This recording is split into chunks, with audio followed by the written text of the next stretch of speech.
عليكم. النهارده هنعمل مع بعض أجنحة مشوية بس بطريقة جميلة وسهلة وجميلة جدا. دي معايا كيلو من الأجنحة منضفاها. دي فراخ يا جماعة أنا بربيها، وعايزين طريقة التربية دوسوا لايكات كتير للفيديو ده، وصلوا الفيديو ده ل100 لايك وأنا هعمل لكم فيديو تربية الفراخ اللي أنا بربيها. المهم معايا أجنحة مغسولة ومنقوعة كويس بمية وخل وملح وليمون، نقعتها وشربتها من المية وصفيتها زي ما انتوا شايفين كده. معايا بصلايه، معايا كوسه، معايا قوطه وفلفل، ومعايا توم، ومعايا بطاطس زي ما انتوا شايفين كده. هعمل لها بوكيه جرنيه تحتها كده، طعمه تحفه. المهم البهارات، تعالوا بينا بقى نبدا نعمل مع بعض التتبيله. في الخلاط بتاعنا هقطع البصل والثوم والفلفل والقوطه واحطهم كلهم هنا. يلا بينا. دي صلصه الثوم، البصل تقطعيه شرايح زي ما انت شايفه كده. حطيت الفلفل والقوطه ورق لورا، واحدة حبهان، بهارات ورد على كوبا صيني على زعتر على روزماري، حبة كزبرة ناشفة.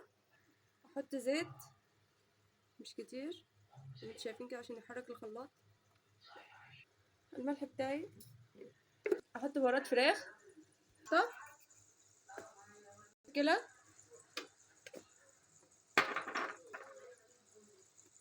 بابريكا، فلفل اسمر، وتوم وبصل وبس. اقلب ده، اضرب ده كله وارجع له، وننزل بالتتبيله على الفرخه بتاعتنا ونسيبها ساعه منقوعه، وناخد نصها نحطها على الخضار اللي انا مقطعاه هنا، بصل وفلفل وقوطه وكوسه. عيالك هيحبوها وهياكلوها طالما انت مش بتعرفيش يعني ساعات في عيال كتير ما بتاكلهاش. دي مفيده جدا بالتتبيله دي هياكلوها. هحط بقى نص التتبيله هنا ونص التتبيله هنا. وانا هبدا بقى ادي صدمه للفراخ بتاعتي. الخضار بتاعي رصيته في الصينيه اللي هتدخل الفرن زي ما انتوا شايفين كده، وهرصه فوق الفراخ وادخله الفرن بتاعي زي ما انتوا شايفين كده. الفراخ تاخد تحميره. الفراخ اديتها صدمه، حطيتها على الصاجه بتاعه البوتاجاز وحطيت تحتها الخضار زي ما انتوا شايفين كده، وهسيبها بقى تشوي.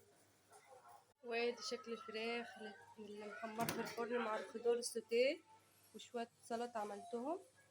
وده شكل صينيه الخضار اهي زي ما انتوا شايفين كده تحت الفراخ اهي. نشوفكم في فيديو جديد، ما تنسونيش في لايك وشير واشتراك في القناه.